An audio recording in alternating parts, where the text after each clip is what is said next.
Hello everyone, welcome back to my channel. आज की part शुरू करने से पहले मैं कुछ बातें करना चाहता हूँ। First of all thank you so much guys, आपने मुझे बहुत प्यारे प्यारे पिक्चर्स भेजे। मैं उन सब पिक्चर्स को यूज़ करूँगी। और मेरा एक और रिक्वेस्ट है, आप प्लीज़ मॉडर्न वांगशियन के पिक्चर्स भी भेजा करिए। मेरे पास मॉडर्न वांगशियन की ज़्यादा पिक्चर्स नहीं है। आप लोगों में से बहुत सारे लोग मुझे भेजे हैं, मुझे वो बहुत पसंद आए। Thank you so much. और भी भेजते रहिए, मैं सारे पिक्चर्स को यूज़ करूँगी, ठीक है। एंड एक और बात guys, I am really sorry कि मैं हर टाइम रिप्लाई नहीं कर पाती, बट मैं जब भी टाइम मुझे मिलता है मैं रिप्लाई करती हूँ। एक्चुअली मैं पूरा दिन बिज़ी रहती हूँ, बहुत सारे काम रहता है, ऑफिस रहता है, डिज़ाइंस रहता है, इसलिए मुझे ज़्यादा टाइम नहीं मिलता। मैं बहुत ही कम रिप्लाई करती हूँ, इसलिए सब लोग गुस्सा हो जाता है, बट क्या करूँ यार, मुझे टाइम नहीं मिलता। इनफैक्ट मैं वीडियोज़ भी मिडनाइट को बनाता हूँ, मैं रात को ही वीडियोज़ बनाता हूँ, रात को ही एडिट करता हूँ, इसलिए सब कुछ बहुत ही शांत रहता है। एंड मैं ठीक ठाक सो भी नहीं पाता। मुझे फ़ैन फिक्शंस शेयर करना इसलिए पसंद है क्योंकि मैं बहुत सारे फ़ैन फिक्शन पढ़ती हूँ, ड्रामास देखती हूँ, तो मुझे अच्छा लगता है कि लोग भी देखें, क्योंकि मैं कहाँ रिकमेंड करूँ आपको। इसलिए मैंने सोचा कि मैं एक चैनल बनाता हूँ और शेयर करता हूँ, इसलिए मैं शेयर करती हूँ। मुझे बहुत अच्छा लगता है और आप लोगों के कमेंट्स देख के तो मुझे और भी ज़्यादा अच्छा लगता है। Thank you so much guys, मुझे इतना सपोर्ट करने के लिए। एंड मेरा एक और रिक्वेस्ट है फ़ैन फिक्शन शुरू करने से पहले कि आप मुझे कुछ ड्रामा सजेस्ट करो, क्योंकि अर्ली बर्ड तो कोई और एक्सप्लेन कर चुका है, मैंने कल ही नोटिस किया, इसलिए मैं अब वो शेयर नहीं करूँगी। तो आप कुछ और ड्रामा मुझे रिकमेंड करो जिसे मैं शेयर कर सकूँ, कुछ भी, स्ट्रेट हो या बीएल, कोई प्रॉब्लम नहीं है, आप मुझे जस्ट रिकमेंड करो, मैं उसे शेयर करूँगी, ठीक है। तो चलिए शुरू करते हैं आज का पार्ट। बहुत बातें कर ली आज का पार्ट शुरू करते हैं। तो लास्ट पार्ट में हमने देखा था कि किसी ने लंजा एंड विंग के वेडिंग गिफ्ट में उनको एक रेड रिबन गिफ्ट किया था, जिसे लंजा ने विंग को पहना दिया था। पर सडनली लंजा ने नोटिस की कि विंग के आंखों में कुछ रेड सा आ रहा है। सेकंड में वो रेड स्पॉट चला भी गया, तो लंजा को लग रहा था शायद उसने ही कुछ गलत देखा है, क्योंकि वो टायर्ड है। इसलिए उसने विंग से कहा कि वो टायर्ड है, तो विंग ने उसे खड़ा होने में हेल्प किया। तभी उसी वक्त जेवोचुन उस हॉल के अंदर आए। उनके पीछे एक और आदमी भी आ रहा था। जेवोचुन ने कहा, वांग जी, विशियान, मैं तुम्हें किसी से मिलवाना चाहता हूँ।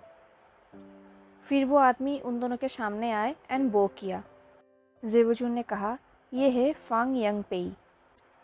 ये बहुत दूर से एक बहुत ही स्मॉल सेक्ट से आया है, सिर्फ तुम लोगों को तुम्हारी वेडिंग गिफ्ट देने के लिए। इसलिए मैंने उसे कहा कि वो खुद ही आके तुम्हें वो गिफ्ट दे, अगर तुम्हें कोई प्रॉब्लम ना हो तो। लंजा एंड विंग ने भी वो किया। देन लंजा ने कहा, क्लाउड रेसेस में आपका स्वागत है मास्टर फान। फंग यांगपेई को बहुत ही अच्छा लगा। गाइस, मैं फंग यांगपेई को सिर्फ यांगपेई बोल रही हूँ, ठीक है। उसे बहुत ही अच्छा लगा ये देख के कि उसके सामने एक बहुत ही फेमस दो कल्टीवेटर खड़े हैं। उसने कभी भी नहीं सोचा था कि वो इतने फेमस कल्टीवेटर को अपने आंखों से देखेगा, स्पेशली उस इंसान को जो ब्लैक ड्रेस में खड़ा है। वो बहुत ही हैंडसम है, विंग, जिसके फॉरहेड में एक रेड रिबन भी है। वो विंग को ही देखे जा रहा था। लंजा ने ये बात को नोटिस किया। स्ट्रेंजर के ऐसे लुक से उसे बहुत ही अनकंफर्टेबल फील हो रहा था। वो विंग के सामने आके खड़ा हो गया ताकि वो स्ट्रेंजर उसे देख ना पाए। उसे अंदर ही अंदर बहुत ही जेलस से फील हो रही थी। और जेवोजू एंड विंग को पता है कि लंजा के अंदर अभी क्या चल रहा है। जेवोजू ने तभी कहा, मेरे भाई के ऐसे बिहेवियर की वजह से मैं आपसे माफ़ी मांगता हूँ। एक्चुअली उसे बहुत ही जेलस फील होता है अगर किसी और इंसान उसके हस्बैंड को ऐसे देखे तो। यंग पी अपने घुटनों पे बैठ गया और कहने लगा, ओह मुझे माफ़ कर दीजिए सेक लीडर लन, मुझे ऐसे देखना नहीं चाहिए था, मैं बहुत ही रूड था, प्लीज़ सेकंड मास्टर लन, मुझे माफ़ कर दीजिए, मेरा कोई गलत मतलब नहीं था आपको डिसरिस्पेक्ट करने का। तभी विंग सामने आया और लंजा को कहा, लंजा देखो तुमने क्या किया, तुमने इस बेचारे इंसान को डरा दिया जो हमें गिफ्ट देने आया था। प्लीज़ मिस्टर फन, अब खड़े हो जाइए, मेरे अनरीजनेबल हस्बैंड को इग्नोर कीजिए। फिर वो लंजा की तरफ देखा और स्मेक किया। दिन कहने लगा, प्लीज़ हमें दिखाइए कि आप हमारे लिए क्या लेकर आए हैं। फिर उसने यंगपेई की तरफ एक स्माइल किया। यंगपेई ने भी एक स्माइल किया। उसकी नज़र विंग से जा ही नहीं रहा था। इसे देख के लंजा को बहुत ही अनकंफर्टेबल फील हो रहा था। उसे अपने हस्बैंड पे तो ट्रस्ट है, बट उसे अंदर ही अंदर बहुत ही डर है। वो यंग पेई को बहुत ही कोल्ड ग्लेयर दे रहा था। ये देख के जेवोचुन भी डर गए थे। तभी यंग पेई ने कहा, मेरा सेक्ट बहुत ही छोटा है, हमारे पास ज़्यादा कुछ नहीं है देने के लिए, बट हमें बहुत ही इच्छा था कि आपको कुछ गिफ्ट करें आपके स्पेशल टाइम में। फिर उसने अपने हाथ को आगे बढ़ाया और कहने लगा, प्लीज़ हमारे गिफ्ट को एक्सेप्ट कीजिए। वुयिंग ने देखा उसके हाथों में एक बहुत बड़ा सेल था। गाइस, सेल वही चीज़ होता है जिसके अंदर पर्ल्स रहता है। उसको हिंदी में क्या कहता है मुझे नहीं पता, इसलिए मैंने सेल ही कह दिया जो इंग्लिश में है। ये सेल बहुत ही बड़ा था एंड वाइट था एंड बहुत ही खूबसूरत था। वुयिंग ने इतना सुंदर खूबसूरत सेल ज़िंदगी में कभी भी नहीं देखा था। हाँ, उसने क्लाउड रेसेस के लाइब्रेरी से जो बुक है वहाँ पे ऐसी पिक्चर्स देखी थी सेल की, बट उसने रियल में कभी भी नहीं देखा था। ये देख के वो बहुत ही खुश हो गया। उसने फ़न के हाथों से वो सेल ले लिया और कहने लगा, क्या तुम समुंदर के पास रहते हो? यंग पेई ने कहा, हाँ, ये सेल हमारे घर के पास के समुंदर से ही है। वुयिंग तो बहुत एक्साइटेड हो गया। उसने कहा, मैंने कभी भी समुंदर नहीं देखा। मैंने बहुत स्टोरीज़ तो सुना है कि वो बहुत बड़े होते हैं, उसके वाटर बहुत ही सल्टी होते हैं, उसके आसपास बहुत ही बड़ा बड़ा मॉन्स्टर जैसे माउंटेन्स भी होता है एंड उसके वेव्स बहुत ही खूबसूरत होते हैं। वुयिंग के ऐसे चाइल्डिश बिहेवियर से लंजा को बहुत ही हंसी आ रही थी। उसे बहुत ही अच्छा लग रहा था। वो वुयिंग को हमेशा ऐसे ही देखना चाहता है। वो वुयिंग के पास गया एंड उसके हाथों में वो सेल देखने लगा। वुयिंग ने कहा, लंजा देखो ये कितना परफेक्ट है। वुयिंग के ऐसे चाइल्डिश बिहेवियर से यंग पेई ने हंसा और कहा, मास्टर वी, इस गिफ्ट के अंदर और भी गिफ्ट्स है। वुयिंग ने कहा, और भी गिफ्ट्स मतलब? यंग पेई ने कहा, प्लीज़ मुझे अलाउ कीजिए। फिर वो वुयिंग के हाथों से वो सेल ले लिया एंड देन उसको ओपन किया। देन फिर से वुयिंग को दे दिया। वुयिंग तो जैसे चौंक ही गया था। इनफैक्ट जेवोचुन भी पास आ गए थे उसे देखने के लिए कि उसके अंदर क्या है। उन लोगों ने देखा सेल की अपर हाफ में बहुत ही खूबसूरत हेवनली कलर्स थे एंड उस सेल को साइड टू साइड मूव करने से बहुत ही डिफरेंट शेड्स हो रहा था, जैसे कि ब्लू, ग्रीन, पर्पल्स एंड बहुत सारे कलर्स। ये देख के लंजा भी बहुत ही चौंक गया था। वुयिंग ने कहा, ये कितना ब्यूटीफुल है लंजा। यंग पेई ने फिर से स्माइल किया और कहा, और भी कुछ है। वुयिंग ने कहा, और? वुयिंग के ऐसी इनोसेंट ब्यूटी से यंग पेई का नज़र ही नहीं जा रहा था। कोई इंसान इतना परफेक्ट कैसे हो सकता है? फिर उसने नोटिस किया कि लंजा उसको देख रहा है एंड ग्लेयर कर रहा है। फिर वो क्विकली अपने फिंगर्स को सेल के अंदर स्टक किया। देन उसके अंदर से 2 लार्ज पर्ल्स निकल आए। एक पर्ल बहुत ही ज़्यादा वाइट था एंड दूसरा pearl dark bluish grey colour था, ठीक वुयिंग के आइज़ की जैसा। उस पर्ल को देखकर लंजा को वुयिंग के आइज़ की याद आ रही थी। वुयिंग ने उन दोनों पर्ल को अपने हाथों में लिया और देखने लगा। वो उन दोनों पर्ल को ऐसे संभाल रहा था जैसे कि कोई न्यूबॉर्न बेबी हो। यंग पेई ने कहा, मैंने ज़िंदगी में इनसे ज़्यादा लार्ज पर्ल कभी भी नहीं देखा था।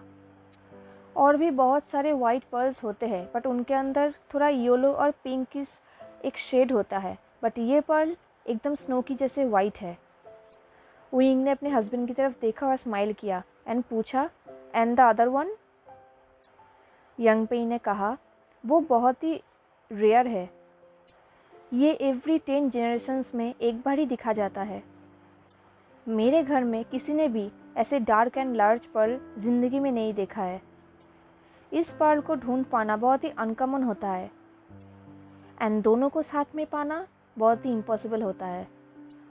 मैंने जब भी इसको देखा था मुझे पता था कि समुंदर ने ये आपके लिए ही बनाया है। वुयिंग के आंखों से आंसू निकल रहे थे। वुयिंग सिर्फ इस पर्ल का ब्यूटी को ही देखे जा रहा था। फिर उसने अपने हस्बैंड की तरफ देखा एंड दोनों ने एक दूसरे को नोट किया। फिर वुयिंग ने कहा, थैंक यू फंग यंग पेई, ये अब तक का बेस्ट गिफ्ट है। हम बहुत ही ब्लेस्ड है आपको हमारे दोस्त के रूप में पाके।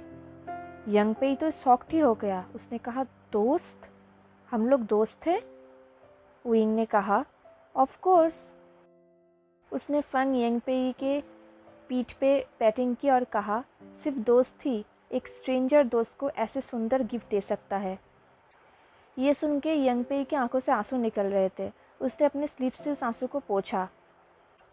जेवोजुन ने कहा, प्लीज़ मास्टर फन, कुछ दिनों के लिए हमारे यहाँ रुक जाइए और रेस्ट कीजिए। तभी यंग पेई ने कहा, अरे नहीं, मैं ऐसा नहीं कर सकता, मैं आपको परेशान नहीं करना चाहता, मैं तो बस अपने सेट के गिफ्ट देना आया था, बट अब मैं। लंजा ने धीरे से कहा, नॉनसेंस। विंग ने अपने हाथों को यंग पेई के शोल्डर में रैप कर दिया और कहा, ये मेरे हस्बैंड की तरीका है ये बोलने में कि हमें ज़्यादा बात नहीं करना चाहिए। तभी यंग पेई ने बो किया और कहा, थैंक यू। फिर वो लोग हॉल के बाहर जाने लगे। विंग ने अभी भी फेंग पेई के शोल्डर को रैप किया हुआ था। उसने पीछे मुड़ा और देखा कि लंजा उसकी तरफ ही देख रहा है, एक जेलसी ग्लेयर से। विंग श्योर था कि आज रात उसके हस्बैंड उसको डेफिनेटली पनिशमेंट देगा। नेक्स्ट डे मॉर्निंग लंजा को अपने अंकल के साथ सेट मीटिंग में जाना पड़ा। विंग गेस्ट हाउस में गया यंग पेई से मिलने के लिए। उसने देखा यंग पेई दरवाजे के बाहर खड़ा है एंड क्लाउडसेस के ब्यूटी को देख रहा है। वो भी चुपचाप यंग पेई के पास जाकर खड़ा हो गया। वो दोनों ऐसे ही साइलेंट खड़े रहे, जैसे कि वो दोनों बहुत ही पुराने दोस्त हो एंड बहुत दिनों बाद मिले हो। बट असल बात तो ये है कि वो दोनों सिर्फ कल ही मिले थे। विंग ने कहा, मुझे कभी भी नहीं लगा था कि मैं यहाँ पर रहूँगा। यंग पेई ने पूछा, बट क्यों मास्टर वी? विंग ने कहा, बहुत सारे रूल्स। यंग पेई ने स्माइल किया और कहा, मैं श्योर हूँ कि आपने कोई ना कोई रूल्स तो तोड़ा ही होगा। विंग ने कहा, ऑफ कोर्स, तुम्हें कैसे पता? यंग पेई ने कहा, सबको पता है कि जियांग क्लैन के हेड डिसिपल कैसे हैं एंड उन्होंने कितने ट्रैवल क्रिएट की है लान क्लैन में। ये सुन के विंग लाउडली हंसने लगा और कहा, क्या तुम्हें पता है उन लोगों ने कुछ और रूल्स भी ऐड किया है मेरे वजह से। फिर वो दोनों बहुत ज़ोर से हंसने लगे। फिर कुछ देर बाद यंग पेई ने सीरियस फेस में बोला, क्या आप पुराने दिन को मिस करते हैं? विंग ने पूछा, पुराने दिन? यंग पेई ने साइली कहा, हाँ, मतलब आपके डेथ हो जाने से पहले। विंग ने अपने आइज़ को नीचे झुका लिया और कहा, मुझे वो टाइम ज़्यादा याद नहीं एंड मैं याद करना भी नहीं चाहता। यंग पेई तो शॉक्ड ही हो गया। उसने पूछा, आप कहना क्या चाहते हैं? आपको याद नहीं मतलब? आपको याद नहीं कि आप कौन हैं, कौन थे? विंग ने कहा, अरे नहीं, मेरा मतलब वो नहीं था। मुझे पता है कि मैं कौन था, बट रिसेंटली मैंने उस टाइम का बहुत सारे मेमोरीज खो दिया। ये सुन के यंग पेई तो शॉक्ड ही हो गया था। उसके लिए सब कुछ बहुत ही अनएक्सपेक्टेड था, एक न्यू इन्फॉर्मेशन थी। फेंग पेई को ऐसे देख के विंग ने उसके शोल्डर में पैटिंग की और कहा, सब कुछ ठीक है ना मास्टर फन? यंग पेई ने अपने हेड को शूक किया और कहा, हाँ एकदम सब कुछ ठीक है, मैं ठीक हूँ, आप चिंता मत करिए। विंग ने नोट किया, फिर वहाँ से जाने लगा। विंग को रोकने के लिए यंग पेई ने विंग ने अपने हेड को टर्न किया। पहले वो अपने हाथों की तरफ देखा, देन फेंग पेई के फेस की तरफ। तभी यंग पेई ने कहा, आई एम सॉरी मास्टर वी, बट मेरा एक क्वेश्चन है। विंग ने रिस्पॉन्ड किया, हूँ। उसे लग रहा था कि वो अपने हस्बैंड की तरह बिहेवियर कर रहा है। उसने पूछा, तुम क्या जानना चाहते हो? मैं एक ओपन बुक की तरह हूँ। यंग पेई को समझ नहीं आ रहा था कि वो कैसे पूछे। विंग ने कहा, इट्स ओके फन, मैं तुम्हें बाइट नहीं करूँगा।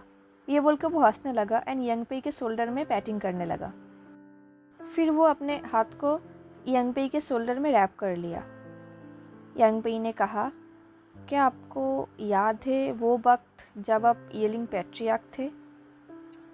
ये क्वेश्चन सुन के विंग जैसे एक अलग जोन में चला गया था। उसके ग्रिप यंग पेई के शोल्डर में बहुत ही टाइट हो गया था। कुछ सेकंड के लिए उसके आंखों में फिर से वो रेड स्पॉट दिखाई दिया एंड सेकंड में उसके आंखों फिर से नॉर्मल हो गया था। यंग पेई ने ये सारे बातें नोटिस किया।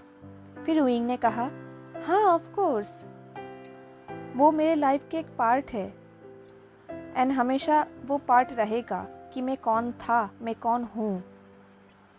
बट अब मैं वो इंसान नहीं रहा। अब मैं न्यू एंड इम्प्रूव्ड वीइंग हूँ, हैंग वांगजुन का हस्बैंड, और इससे ज़्यादा खुशी मुझे किसी में नहीं मिल सकता। फिर वीइंग ने यंग पेई से कहा, चलो ब्रेकफास्ट करते हैं। आई होप तुम भूखे नहीं हो, क्योंकि यहाँ का खाना बहुत ही टेस्टलेस होता है। अगर तुम चाहते हो तो हम बाहर टाउन जा सकते हैं एंड कुछ रियल खाना खा सकते हैं। यंग पेई ने हंसा और नोट किया। फिर वो वीइंग को फॉलो करने लगा। वो वीइंग के साथ कुछ और टाइम बिताना चाहता था एंड ये उसके लिए एक बहुत ही अच्छा चांस थी। वीइंग एंड यंग पेई को जाते हुए जेबोजू ने देखा एंड स्माइल किया। वीइंग ने भी हाथ वेव किया और कहा, मेरे हस्बैंड को बता देना कि मैं टाउन जा रहा हूँ, कुछ देर बाद लौटूंगा। ओह, एंड उसे कहना कि चिंता मत करे, आज मैं ज़्यादा ड्रिंक नहीं करूँगा। ये बोल के वो वहाँ से जाने लगा। ये बोल के वीइंग जाने लगा एंड हंसने लगा। जेबोचून को पता है कि उसे ही अपने ब्रदर को रोकना पड़ेगा ताकि वो वीइंग को ज़्यादा हर्ट ना करे। यंग पेई एंड वीइंग टाउन के बिजी स्ट्रीट में चलने लगे। वीइंग ने यंग पेई को उसके कुछ फेवरेट स्टॉल्स दिखाए। यंग पेई को अपने आसपास इतने लोग देख के बहुत ही अजीब लग रहा था, क्योंकि वो एक बहुत ही स्मॉल विलेज से आया है जहाँ पे इतने सारे लोग नहीं रहते। बट उसको ये देख के बहुत अच्छा लग रहा था कि बहुत सारे लोग वीइंग को पहचानते हैं एंड उसको ग्रीट कर रहे हैं। बहुत सारे लोग वीइंग को कॉम्प्लीमेंट भी दे रहे थे उसके न्यू हेडबैंड के लिए कि वो कितना हैंडसम लग रहा है। एंड वीइंग भी सबको ग्रेसफुली बो कर रहा है। ये देख के ऐसा लग रहा है कि बहुत सारे लोग लार्न क्लैन की ये न्यू मेंबर को बहुत ही ज़्यादा पसंद करता है। बट यंग पेई ने यह भी नोटिस किया कि बहुत सारे लोग वीइंग को बहुत ही एंग्री ग्लेयर्स दे रहे थे, जैसे कि वीइंग को उन्हें पसंद नहीं, वो वीइंग को पसंद नहीं करते। बट वीइंग को इससे कोई भी फ़र्क नहीं पड़ता, वो सबको इग्नोर कर रहा था। उसके फेस से स्माइल जा ही नहीं रहा था। वीइंग को ऐसे देख के यंग पेई को बहुत अच्छा लग रहा था। फिर वो दोनों एक होटल पे गए। होटल के इनकीपर ने उन दोनों को एक जगह पर टेबल दिया जो बहुत ही शांत था। ये देख के यंग पेई को बहुत ही ऑड लगा, तो वीइंग ने कहा, इट्स ओके, एक्चुअली मैं एंड लंजा हमेशा इस टेबल पे ही बैठते हैं क्योंकि ये बहुत ही शांत है और हमें प्राइवेसी मिलती है। शायद इसीलिए होटल के इनकीपर को हैबिट हो गया और हमें ये टेबल दिया। इस टेबल में हमें बहुत ही प्राइवेसी मिलती है, बट अगर तुम चाहो तो हम कहीं और बैठ सकते हैं। तभी यंग पेई ने कहा, नहीं, दैट्स ओके मास्टर वी, मैं ठीक हूँ। फिर वीइंग ने कुछ खाना ऑर्डर दिया एंड एम्परर स्माइल के 5 जार्स ऑर्डर दिए। यंग पेई तो विश्वास ही नहीं कर रहा था। उसने कहा, 5 जार मास्टर वी, अभी तो मॉर्निंग है। वीइंग ने बहुत ज़ोर से हंसा और कहा, फर्स्ट ऑफ ऑल तुम मुझे मास्टर वी कहना बंद करो, मुझे वीवुशियन कहो। एंड सेकेंड, मैंने बहुत दिनों से एम्परर स्माइल नहीं पिया है। एंड लंजा, वो फडी डैडी मुझे पीने नहीं देता, सो आज हम पियेंगे। यंग पेई को वीइंग की ये साइड बहुत अच्छा लगा कि वीइंग एक फ्री स्पिरिट है, एक डेयरिंग कैरेक्टर है। जब वो लोग खा रहे थे एंड पी रहे थे, वीइंग अपना स्टोरी यंग पेई को बता रहा था, उसका एंड लंजा के एडवेंचर स्टोरीज़, उसके लाइफ का स्टोरीज़, उसके बिट्रेयल, लव, लॉयलिटी, सब कुछ। एंड यंग पेई भी सुन रहा था। उसकी नज़र तो वीइंग के आइज़ में एंड लिप्स में था। वो जितना वीइंग को जान रहा था उतना ही उसके लिए उसका प्यार बढ़ रहा था। वो उसके प्यार में बहुत ज़्यादा पड़ चुका था। अब मॉर्निंग आफ्टरनून में बदल गया, बट वो दोनों स्टिल वहाँ पर ही बैठ के बातें कर रहे थे। वाइन का 5 जार्स अब डजन में बदल गया था और ज़्यादा से ज़्यादा वीइंग ने ही पिया था। फिर वीइंग ने कहा, मैंने आज बहुत बातें कर लिया यंग पेई, प्लीज़ मुझे भी अपने बारे में बताओ। मैं अब तुम्हारे साथ बहुत घंटों से बैठा हुआ हूँ और मुझे उस इंसान के बारे में कुछ भी नहीं पता जिसने मुझे एंड लंजा को इतनी खूबसूरत गिफ्ट्स दिया। वीइंग अब ड्रंक हो चुका था। वीइंग के ऐसे बातें सुन के यंग पेई हंस उठा। उसने कहा, ओके, बट अब बोर हो जाओगे, मेरी स्टोरी आपकी तरह एक्साइटिंग नहीं है। फिर यंग पेई ने अपना स्टोरी बताना स्टार्ट किया वीइंग को। वो अपने पास्ट के बारे में बता रहा था एंड उसने ये भी बताया कि उसे अपने पेरेंट्स के बारे में कुछ भी नहीं पता। जब वो छोटा था तभी उसकी माँ इस दुनिया छोड़ के चला गया था एंड उसे आइडिया भी नहीं है कि उसके पापा कौन है। वो खाना के लिए इधर उधर भटकता रहता था। उसका कोई सिबलिंग्स नहीं है। उसने अपनी ज़्यादा टाइम अकेले ही बिताया है। जब वो टीनेजर था तब वो बहुत ही ऑड काम किया करता था और पैसे कमाता था खाने के लिए।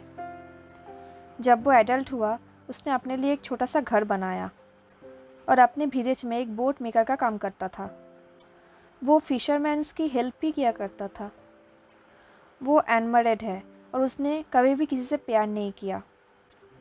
फिर यंग पेई ने सैडली कहा, मुझे आपको देखकर थोड़ा जेलसी हो रही है विविशियन। आपके पास सब कुछ है और आपने अपना सोलमेट को भी ढूंढ निकाला।